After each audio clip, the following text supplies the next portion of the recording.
Holy shit. He said what? I choose people who don't want to be written about on the whole, whose lives are shrouded in mystery, and they want to hide their secrets, and I just love digging away to find out what they don't want us to know. Have you ever seen that video? No. Pull that video up, because it's one of my favorite. We know now in hindsight that Meghan never really intended to stay. Her guest list to her wedding showed her real ambition was to be a star in California, and Harry's friends were excluded from the guest list in the evening from the dinner. Oh, he really thought he had the story locked down forever. But one tape, just one, flipped the entire script. Prince Harry has been spending years meticulously crafting his image. The victim, the rebel, the truth teller. Every single interview, every podcast appearance, every carefully framed Netflix scene, all perfectly choreographed. And then, boom, Tom Bower drops the tapes. In less than a day, the glossy image Harry built didn't just crack, it shattered into pieces. This wasn't the tabloids twisting his words. This wasn't palace aides whispering half-truths. No, this was his own voice, unedited, unfiltered, and it painted a very different picture from the one he's been selling us. And let me tell you, the fallout? Absolute chaos. Insiders say Harry didn't just get upset, he went ballistic. Not rattled, not shaken, full-on unhinged. Calls flying to lawyers, desperate demands to get the tapes shut down, screaming matches echoing through the Montecito estate. Because deep down, he knew what those tapes meant. Game. Over. The PR machine screeched to a halt. Meghan, dead silent. And Harry, he spiraled. This wasn't just some media leak. This was the moment the truth escaped before he could slap his spin on it. So what exactly was on those tapes? What made Hollywood execs and royal insiders both gasp in unison? How did Harry go from the most protected voice in the world to the most exposed? Buckle up, because what you're about to hear isn't polished, it's not PR approved. This is the Prince Harry you were never meant to see. Well, the future of Sussex I think, is pretty grim. I think that they're on a permanent decline. Whenever they need money, whenever they need publicity to stoke their reputation, they'll drop another little bomb. I mean, we're still waiting, of course, for Meghan's own autobiography, which I'm sure she is penning. She is a good writer, and it'll be filled with vitriol and filled with lies. I mean, she will not tell the truth because she wants sensational headlines. That is the ultimate weapon she can do. And let's get one thing straight. Tom Bower isn't some tabloid hack looking for cheap headlines. This is the biographer the royals dread. His entire career has been built on surgically dismantling powerful people. So when his name popped up alongside the words hidden tapes, the industry froze. Something was about to blow, but no one, not even Harry, expected this. According to those close to the drama, these weren't flimsy leaks or hazy secondhand stories. These were actual recordings, real, undeniable, allegedly capturing private conversations where Harry let the mask slip completely. And what we heard? Not the wounded prince weighed down by royal trauma, but a privileged operator, obsessed with controlling his image and punishing those who crossed him. The voice? Sharp, bitter, alarmingly self-righteous. A PR disaster just from tone alone, and that's before we even touch the content. We're talking alleged digs at family members, behind-the-scenes gripes over media deals, even subtle shots at Meghan's handling of certain brand partnerships, the kind of things no one was supposed to hear. And Bower? Oh, his timing was no accident.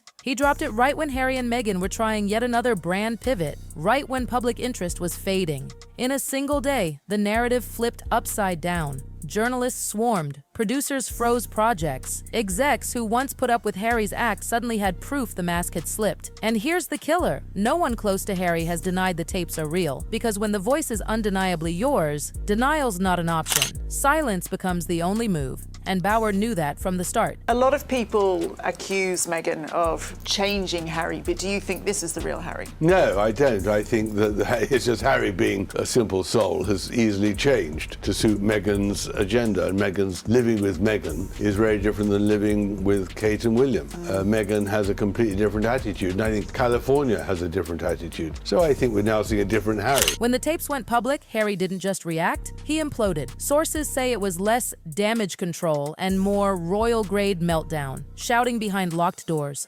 lawyers being called in every time zone, advisors scrambling to wipe mentions from the internet. One insider even said Harry went nuclear, and not because the tapes were fake, but because they were real. And worse, they were out. For a man obsessed with narrative control, losing that grip wasn't inconvenient. It was catastrophic. Montecito became a pressure cooker. Staff were told to act like nothing had happened, as if pretending would undo the fallout. But behind closed doors, Harry was reportedly accusing his team of failing him, raging that no one had warned him, and threatening to sue anyone who dared to even share the clips. And Meghan? Insiders say she mostly watched, cold, calculating, detached. Maybe shocked, maybe not. Some think she always knew the tapes existed and just prayed they'd never surface. But Harry didn't pray. He panicked. He'd spent years turning pain into PR, vulnerability into market value, and in one calculated drop, Tom Bauer turned it all into dust. No control, no cleanup, just Harry's own voice echoing across the internet, and not a single friendly outlet rushing to defend him. This wasn't just scandal. This was collapse. And Harry? He felt every single second of it. When Meghan came along into the scene, I just thought, this is fascinating. How is this going to play out? To tell the truth, I spoke to very few friends of Meghan because she put a fatwa on anyone talking to me who she could. So I sent off dozens and dozens of emails to her friends, and most of them didn't even reply. And obviously I spoke to her father, who loves her still very much, and said, you know, in the end, whatever she is, she's still my daughter. The moment those tapes went viral, Harry's tight-knit inner circle went from confident to scrambling. This was one of the most obsessively managed PR machines in celebrity history, and suddenly it looked like a tent collapsing in a hurricane. Archwell's comms team, frozen. Not a single statement, no tweets, no crafted denial.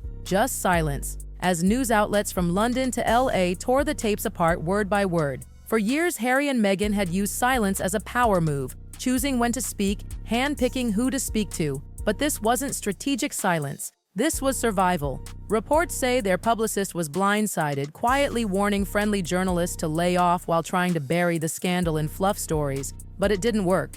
Every outlet wanted a piece of this. And even worse, their allies didn't step in. Former media partners, advocacy groups, streaming executives, people who used to protect them just stayed quiet. One major network insider admitted, "We weren't given talking points," and because there were no talking points, and Harry couldn't blame the press this time. The voice was his, the damage was homegrown, no palace leak, no tabloid boogeyman. And when your own words set your brand on fire, there's nothing left to say. The worst part? It wasn't just that the tapes existed. It was what they revealed. Alternatively, charming, spoiled, badly educated, simple-minded and demanding, and that previous girlfriend said he lacked class, was unromantic, unserious, short-tempered, imperious. What on earth did Meghan see in that then? She saw someone who's needy. She saw Right. somebody She could fix. Who Yeah. she could use and who could serve her purposes. And to be fair, I think Harry saw the same in her. He was looking for someone who, despite all those minuses, wanted him, and she did want him because she then was promoted from an unknown actress into a global star. So they served each other. So what exactly was so bad on those tapes? Well, according to people who've actually heard them, Harry didn't sound emotional, reflective, or wounded. Nope, the tone was entitled irritable, completely out of touch. In one clip, he allegedly rants that the public owes him understanding, calling critics ungrateful idiots, and even mocking the mental health struggles of certain royal staff who dared to challenge him in the past. In another, he's apparently griping that the media coverage wasn't centered enough on his trauma, as if every headline should be carefully curated to serve his emotional journey. These weren't slip-ups. These were cold, calculated moments that shredded the image he's been polishing for years. The misunderstood prince, the rebel with a cause, the man above petty royal politics. What the tapes revealed was a very different Harry. Bitter, calculating, self-absorbed. And the most chilling part? His comments about monetizing his trauma, using brand deals and public sympathy as leverage. It wasn't just that he had flaws, it's that the flaws were strategic. Suddenly, every teary interview, every dramatic Netflix scene felt less like truth and more like rehearsal. And the public, they didn't just feel let down. They felt used. That's when support curdled into suspicion. Even Harry's closest allies, the ones who used to post loving birthday tributes and appear in glossy specials, vanished from the conversation. Big Hollywood names, producers, power brokers, they all began pulling back. One insider at a streaming giant admitted deals linked to Harry and Meghan were being quietly reevaluated. Not because of the drama itself, but because of the risk. Nobody wanted to tie their brand to something that had just become toxic. Even Meghan's rumored upcoming projects, ice cold. Studios didn't want to move forward with that noise still buzzing in the background. And it wasn't just Hollywood turning its back. The royal family had already emotionally cut ties long ago, but this leak confirmed they'd made the right call. No official statements, no defense, just stillness. And I think he's slipped from what was the natural person who everyone in Britain loved and saw the smiley person who played with children, Ursula Bolt and the whole thing, into this vengeful person, full of ventures. I think Meghan encouraged the ventures. Meghan encouraged the anger and the hatred and seeing enemies and paranoia. The kind of stillness that screams, "We're done." Even charities that once proudly partnered with the couple started backing away, quietly pulling their names from campaigns. This wasn't personal betrayal, it was self-preservation. When your association becomes a liability, loyalty has an expiration date. Harry and Meghan built their empire on curated access and elite alliances.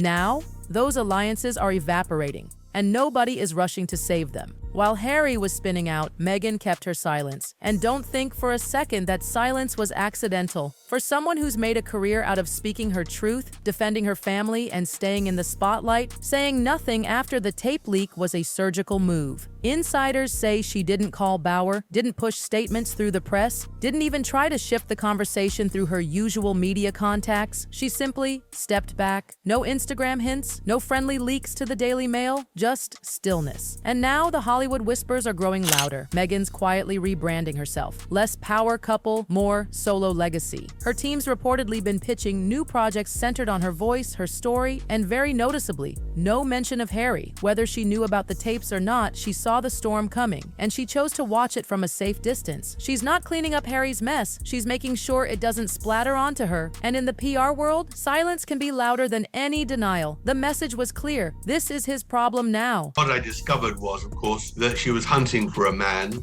in England from 2013 onwards, when her marriage had crashed and she couldn't find anyone in Canada at the time. And she wanted wealth and she wanted fame. And she targeted, there's no doubt she targeted Harry. Once the shock wore off, Harry did what Harry always does when his story slips out of his control. He went on the attack. Lawyers drafted threats. Takedown demands were sent. His legal team started chasing every platform hosting the tapes, insisting they delete them or face lawsuits. But the internet? Oh, please. The internet laughs in the face of cease and desist letters. Within hours, copies were spreading in group chats, being reposted across continents, saved, archived, and immortalized. You can't erase your own voice from the internet, especially when your voice is the story. And while the lawyers played whack-a-mole, Harry's image crumbled in real time. Reports say he canceled appearances, snapped at his team, demanded changes to projects that referenced his vulnerable side. That persona? The one he'd sold for years? Now it was a punchline to the same audience that used to sympathize. The media didn't ask if the tapes were real. They picked them apart second by second, and not a single friendly outlet came to his defense. The damage wasn't just public, it was personal. A brand built on perfectly staged emotion was now collapsing under the weight of the real emotion he couldn't edit away. And for the first time, even his most loyal supporters started asking the question he fears most. What else is he hiding? Prince Harry spent years telling his story his way, painfully, publicly, with full editorial control. He turned personal wounds into global headlines, Netflix specials, and sit-downs that painted him as the royal rebel who broke free from the system. But those tapes, they ripped away the polish, the strategy, the safety net. All that was left was Harry's unfiltered voice, raw, exposed, and inescapable. And in just a few recordings, he lost the one thing he always believed was his superpower, control. Without it, the whole machine fell apart. Hollywood isn't calling, the palace isn't blinking, Meghan isn't defending him, and the public, they're watching him unravel in real time. Because when the truth leaks before you can package it, all that's left is who you really are behind the curtain. This wasn't a bad headline. This was a full-blown credibility implosion. Now the same people who built Harry's platform are stepping back, quietly and for good. He can threaten, he can deny, he can go silent. But the damage, it's already done. And if you thought this was explosive,